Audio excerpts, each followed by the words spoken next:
When it comes to building modern sports facilities, planners in North America face a massive challenge, balancing rising construction costs with sustainable, high-quality design. Joining us today is Alexis Curtenaz, business developer for SMC2 North America. SMC2 is a global leader in innovative, eco-responsible sports architecture. In this interview, Alexis breaks down the company's unique background, their turnkey construction processes, and exactly how SMC2 is transforming the game for North American sports facility planners. Let's dive in. So before we start talking business, let's give an introduction to our guest today. Hi, Alexis. Can you tell us a little bit about yourself, where you come from, what you do, and how you ended up in this field and in this role at SMC2? Hey, Antti. Yeah, this is Alexis. Thank you for having me. It's great to speak with you.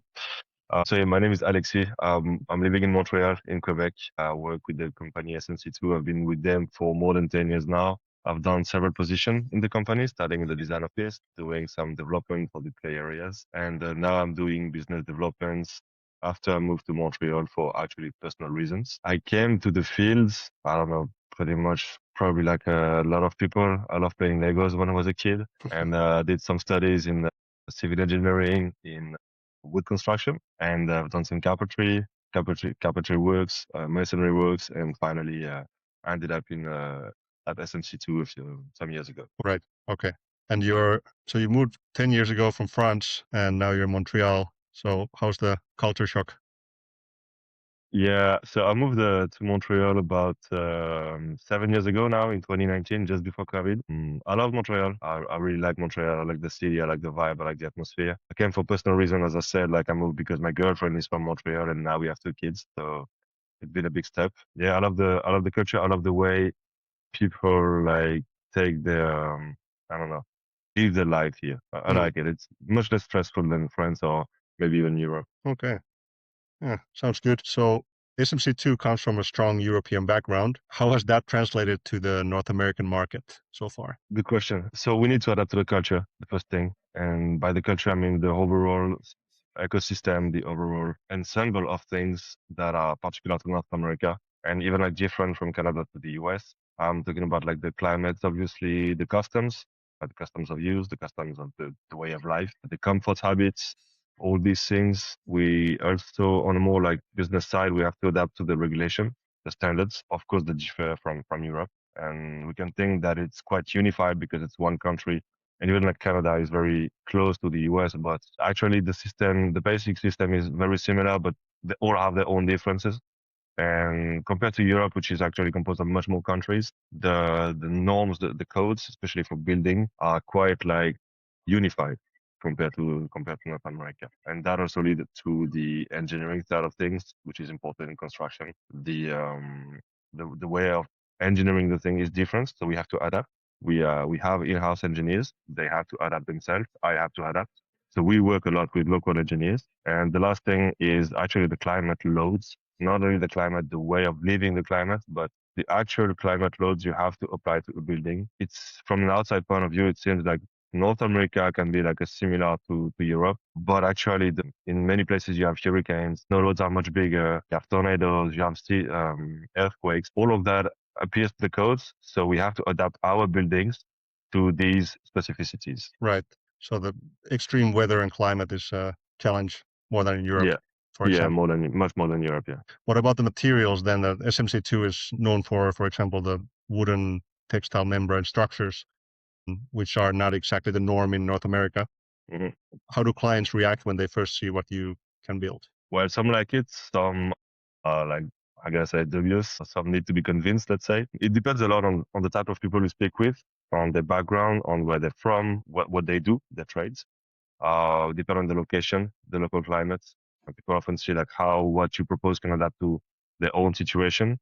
And in some places, like people are afraid of the snow, people are afraid of hurricanes. We have answers to that. We have solutions to all of that. But again, because it's a new product, quite innovative, even still in Europe, we have to convince those people. And some others are really enthusiastic with us. So it's nice working with them. But the challenge to convince the other people is also very interesting. Yeah. I mean, I have no background in sports facility building construction. So what would be just out of curiosity, like what are the benefits of wood, for example, wooden structures compared to metal or brick and mortar structures? It's a very different materials. It's we never try to oppose the materials from one to another. The best is actually to make them working together, have their specificities. Each is really good in what they do if you use it correctly, if you design them correctly. Wood is the first thing with wood is the aspect, the aesthetic.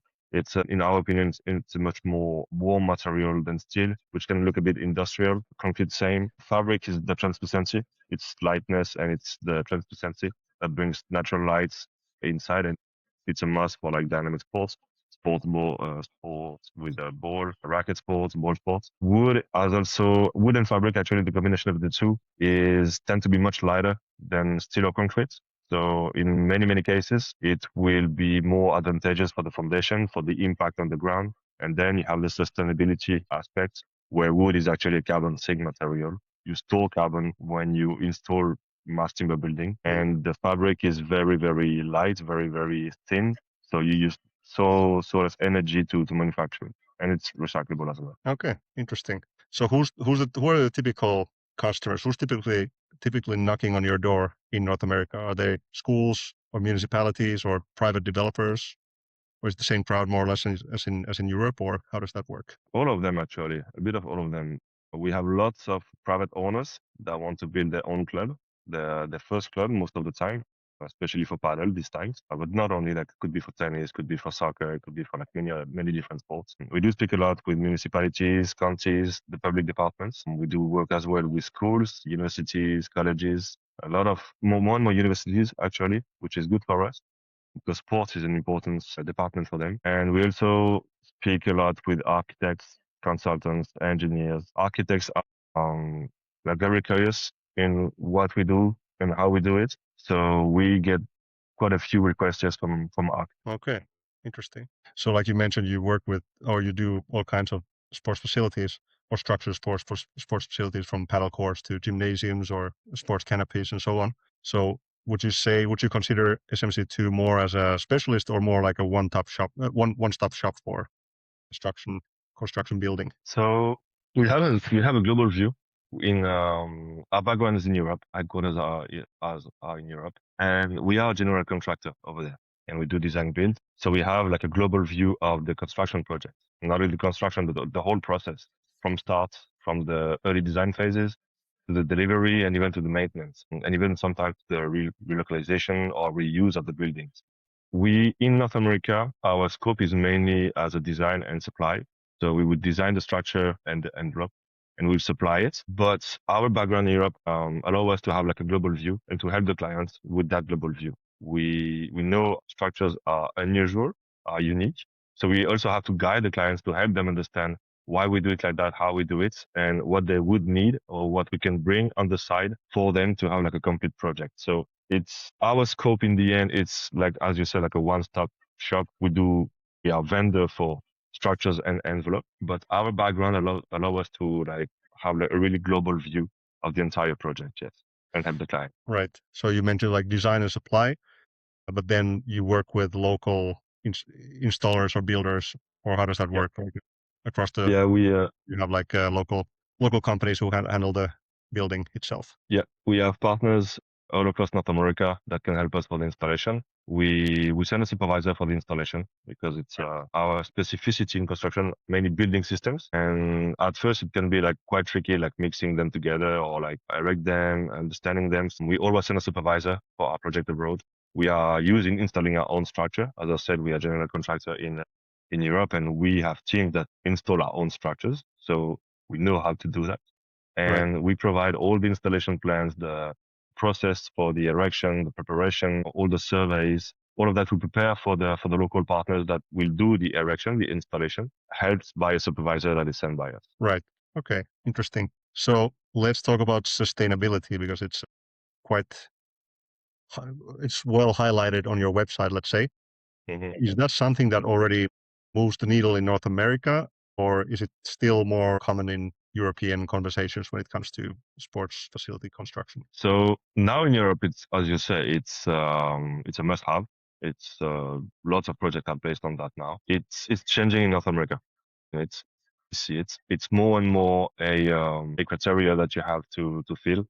The building has to be sustainable in many different ways, but it has to be sustainable. In some regions more than others, on some type of clients, some type of projects more than others. But since I'm here, I've seen the evolution. At first, it was only on certain location with certain type of people. Now it's more and more diverse, more and more like everywhere. And the difference with, I mean, maybe not the difference because, to be frank, like I'm not as experienced here, not as experienced in Europe that I'm here in business development. But what I've seen in the US is you can be sustainable, but you have to be efficient. If you provide a product, a solution, a building, the first thing it has to be efficient. Whether it's eco-conscious or not, sustainable or not, the first thing is if it's not efficient, it's not going to be a good product. It's not going to work. So the first thing is you have to be efficient. If it's eco-conscious, it's even better. What I think the main difference is in Europe, the sustainability is the number one criteria. In North America, I would say the efficiency. Right. And how does sustainability look like in a typical SMC2 project? Like, do you consider all the materials and how it's built, the process and procedures? What is it kind of like included in that topic when you discuss sustainability in construction? So the first thing is the material you'll be using. We promote the use of wood and fabric. The wood because it's, as I said earlier, it's a carbon sink material. Comes from the forest, comes from the trees. You cut the trees, the carbon stay in the tree. And when you install it in the house, it's actually going to last longer than if you leave the tree die in the forest. So that's why we call them a carbon sink. You're actually removing CO2 from the atmosphere, put it in your house or your building, and that's a carbon sink. So it's a really good material from a sustainability point of view. Of course, if you use it from sustainably managed forest, you don't do that. Right. There are rules to follow. And the second thing is the fabric, which is a very thin material, very light material. It doesn't need a lot of material to be made, actually. You buy it in rolls, you cut it, use almost all of it to do your envelopes. So yeah, the first thing are the materials. Carbon sink with the wood, and you use less energy to manufacture the fabric and to install it, meaning the building is going to be more efficient, sustainably speaking. Yes. The second thing is in the use, and that also comes back to the material, but also to the comfort you want to target inside and to the use of the building. The fabric allows you to have natural light all year long, all day long, way enough to practice sports. Maybe not for top-notch competition. Sometimes you need artificial lighting to complete it. But for training, for recreation, even for like lower competition level, most of the year you have enough light with a translucent roof made of fabric and translucent walls as well. So you'll save energy just by that. Plus it creates like a temperate atmosphere inside, meaning the HVAC that you'll need to how can I say, to control the comfort inside your building will be much reduced compared to a traditional building. Right. So on the construction and on the use, that's where a sustainable argument, let's say, comes into place. Right. Yeah, that makes sense. So walk me through what it looks like for a North American client to work with you from the first call when they say, "Hi, Alexis, I need some help with building a new canopy for my high school," or whatever it is. From that first call all the way until the completed project. You already mentioned some of these things, but like what do you handle? What does SMC2 handle, and what's handled locally in the process? So that's a last question.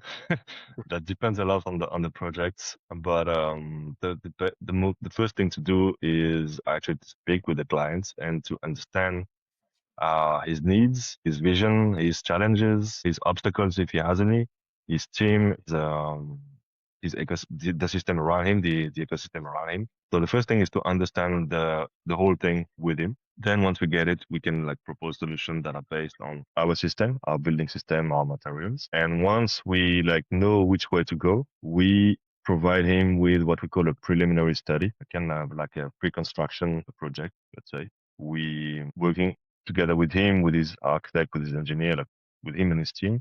We would provide some plans, preliminary overall drawings. We would do some renderings, and we can do insertions as well, integration, so that you can see what it's going to look like on his future sites. We also do the pre-design, which is mandatory because there is one thing I haven't mentioned before is we don't do pre-engineered building. We engineer our building per project for the needs.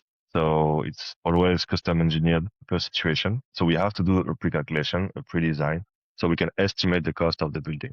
Right. And then at the end, once we have the plans, we provide the client with a quote. On the quote we provide to the clients, for him to understand perfectly what we do and what we advise to do, what is complementary to us. We always include our scope of work, which is the design and supply of the structure and envelope, roof and facades, or and facade. But we also include the other items that are not included in our scope, so he knows what to construct next or what we can help him to construct next. For instance, like the foundations, the excavations, the installation of a structure, we would provide the fee, obviously, with our partners. But everything that is electrical, the lighting system, the sports equipment, all that completes the building, we'll show it in the quote so that he knows what is included in the offer. And later, he can compare apples to apples with other proposals.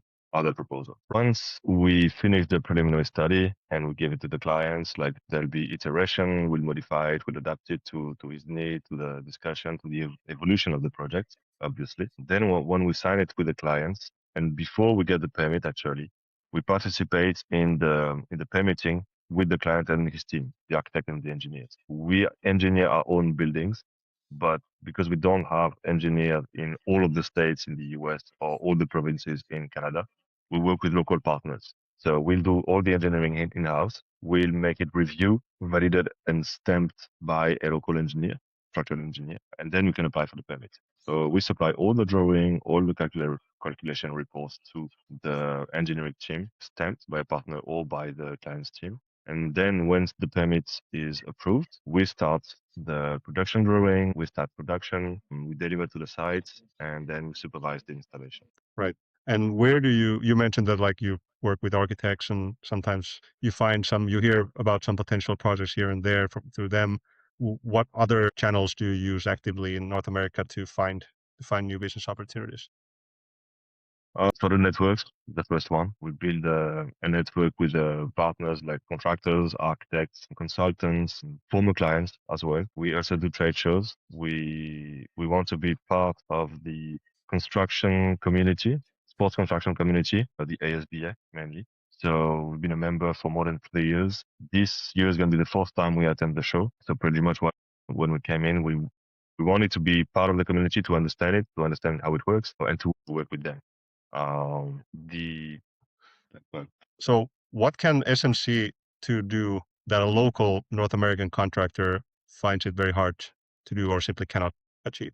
So what we can propose is a different approach of the construction of the sports construction. We provide natural light, which is very different than what you know already. It's such a different atmosphere than you're inside a building with natural light than a traditional building with artificial one. Our approach of the construction for sports is very different than what exists already. But the comfort inside as well is different. The look, the aesthetic. We don't want to play in something that looks industrial. We want something that you want to come in and you have fun like playing in, and sustainability, obviously. So all of that ensemble is part of like our approach to the sports construction. We've been doing that for more than 20 years.